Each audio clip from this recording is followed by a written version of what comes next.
This is the last video in the series, 8 of 8.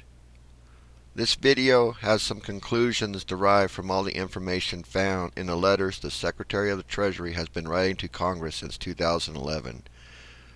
Here is the URL where all the PDF letters can be found.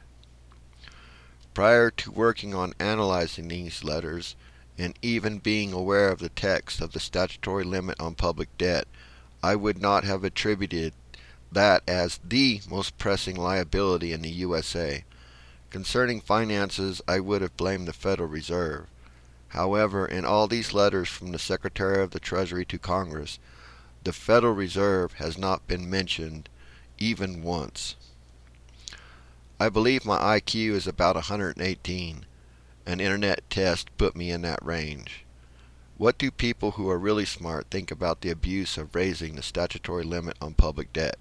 Like doctors, engineers, architects, electricians, mechanics, scientists, physicists, astronauts, generals, admirals, rangers, pilots, Delta Force, SEALs, and other professions. With this degree of sheer malgovernance, is there any pushback against continually raising the statutory limit on public debt limit, stripping our society of its sense of values? You might ask, what are the reasons there should be any pushback? Alright, fair question. Let's review the alarming points from the letters. Treasury Secretary accusing Congress.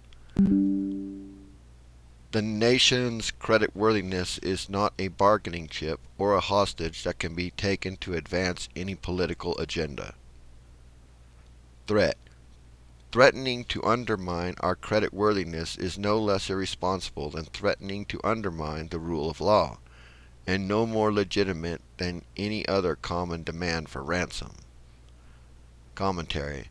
If Congress does not break and increase the statutory limit on public debt, that will undermine the rule of law. WTF. By increasing the debt limit, the Congress is actually undermining the rule of law continually. Threat.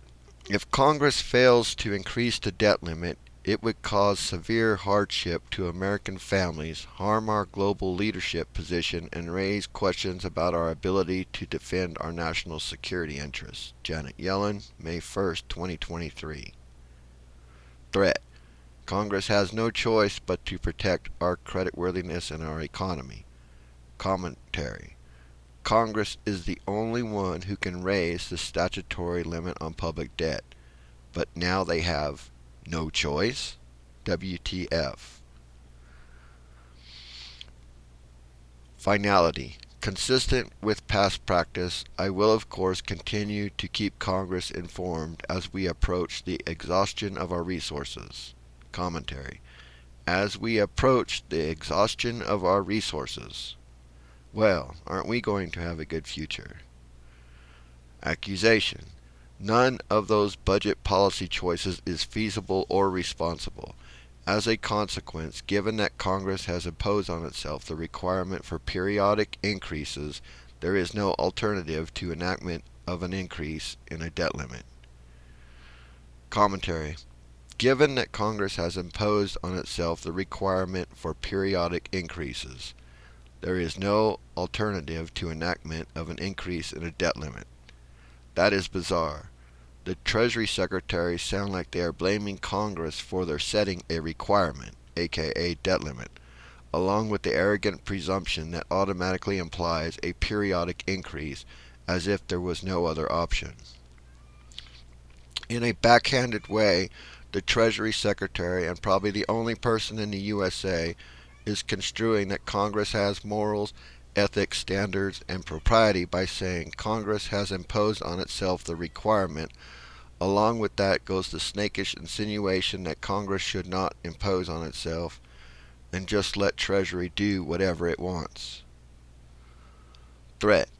The phrase, there is no alternative, either means what it states or else the Treasury Secretary is telling a lie. Point of order. Your letter asks me to detail how long or how great a debt limit increase the administration is seeking. Only Congress can authorize an increase in the nation's borrowing authority, and therefore Congress must choose how long to extend a debt limit. Commentary. Smack. The Treasury Secretary put that right back on Congress, where the problem should be resolved, and not the poor old picked on Federal Reserve. Fraud. As you know, the debt limit is the total amount of money that the United States government is authorized to borrow to meet its existing legal obligations, including Social Security and Medicare benefits, military salaries, interest on the national debt, tax refunds, and other payments. Commentary. The absurdity of this situation is mind-numbing. The government collects taxes, which as a population is 100% of itself. Then a percentage of that is allotted to be refunded to the people, and the government no longer has that money since it was all presumably spent as soon as the people sent the tax payment in. So the government has to sell then treasury bonds on the full faith and credit of the USA, further indebting the country to provide those refunds, and if the debt limit is too close so as to disallow the selling of treasury bonds, the debt limit must be increased. What level of fraud could surpass this? It sounds like a cheap racket. Solicitation to treason. It is imperative that Congress act as soon as possible to increase or suspend the debt limit in a way that provides longer-term certainty that the government will continue to make its payments. Janet Yellen, May 1st, 2023. Commentary. A subtle suggestion there to just do away with the debt limit would be preferable. Suspend the debt limit in a way that provides longer-term certainty. That sounds nice, but what that means is if there is no debt limit on what the executive department can spend or finance, that means all the alphabet agencies are going to be flush, and they will be intrusive in our lives. Admission of weakening. It should also be noted that these extraordinary measures are less useful than in previous debt limit impasses. In 1995-1996 debt limit impasse, for example, the monthly increase in debt was not as large, and the extraordinary measures were therefore able to postpone the date by which the debt limit needed to be increased for several months. The same was true during the 1985 and 2003 debt limit impasses. And, as noted below, some extraordinary measures that were used in the past are no longer available or of limited use today. Commentary. So, our merciless extraordinary measures are getting less and less merciless. That sounds extraordinarily discouraging. Commentary. Like a junkie, more and more potent solutions are needed to provide a fix. Disheartenment. There is no credible budget plan that would allow the government to avoid a debt limit increase. Cherry. All guilty. Congress has always acted when called upon to raise the debt limit. Since 1960, Congress has acted 78 separate times to permanently raise, temporarily extend, or revise the definition of the debt limit.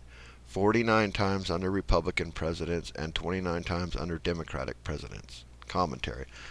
Well, I think we would all like to say that Congress is in control. However, this phrase, Congress has always acted when called upon, makes them sound like trained dogs. Commentary.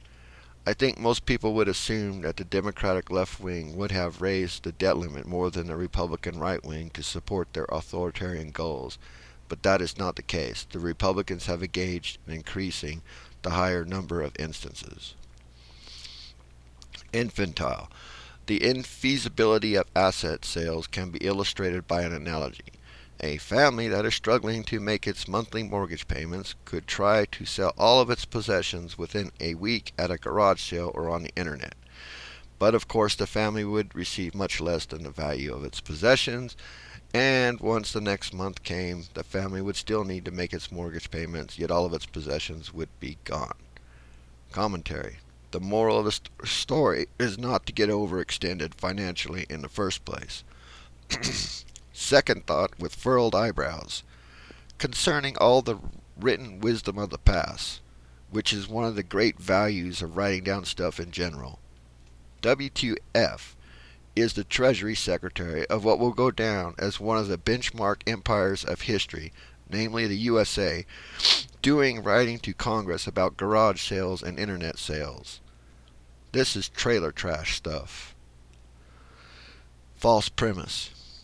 The debt limit applies to past decisions of Congress. Increasing the debt limit is necessary to allow the United States to honor obligations previously authorized and appropriated by Congress. You, Jim DeMint, explained this well in 2010 when you said, "You don't have much choice if you charge something on your credit card. You have to pay it." And that's effectively what this debt limit is. We've already spent the money. The question is now, do we shut down the government or do we fund what we've already done? Commentary. Wrong. If you charge over your limit on your credit card, the charges are either rejected or you are charged a stiff penalty. Commentary. Well, there it is in a nutshell. A clear choice. Pay up or shut the government down. One thing is for sure, the Treasury Secretaries have been diligent in warning Congress, and not one word about the Federal Reserve. And it's odd that this has all been flying under the radar of being reported by the mainstream media. So in a conversation about the monetary policy of the USA, take out the Federal Reserve entirely. What is left? The Treasury has been selling bonds for fill in the bank. What? Federal Reserve notes, gold, silver, other countries' currencies. All things set aside, that is what the U.S. is liable for, those Treasury bonds and what it will take to discharge them and get them back. Then the USA can use the word freedom again with some sort of integrity. We can relearn what money and values are. For all the haters of America, the Treasury Secretary is clearly telling everyone exactly how to bring the USA to a screeching halt. Just have Congress say no to raising the debt limit, and let's let everything shake out. No conspiracy, no outside influence, no subversion, no terrorism, no civil war. Just have Congress say, no, we will not raise the debt limit any further, and let's see what happens.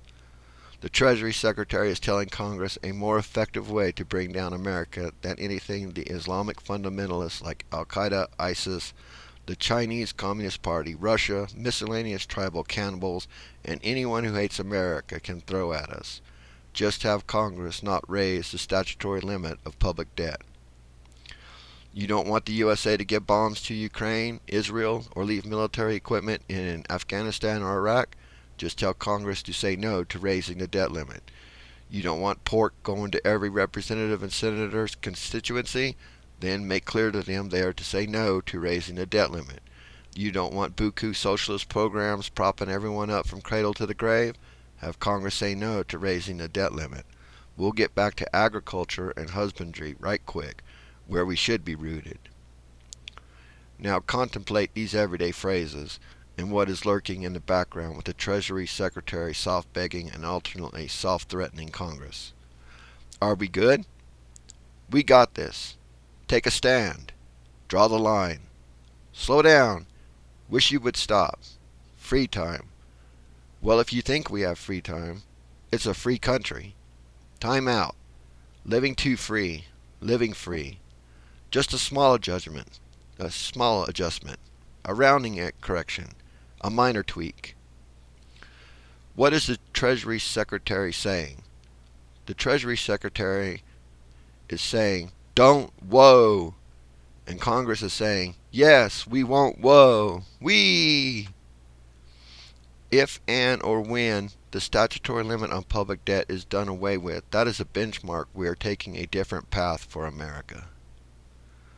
Romans chapter 8, verse 8 in the Bible. Owe no man anything but to love one another, for he that loveth another hath fulfilled the law. King James Version. Let no debt remain outstanding except the continuing debt to love one another, for whoever loves others has fulfilled the law. New International Version. So what path to choose for the future? The Secretary of the Treasury of the United States continually soft-begging and soft-threatening Congress to increase the statutory limit on public debt, with the long-term prospect of the deep state class dictatorship doing away with that limit and facilitating the executive department to finance anything it wants to do. or Jesus Christ and avoid debt. One of those paths completely puts the others to shame and puts our lives in danger.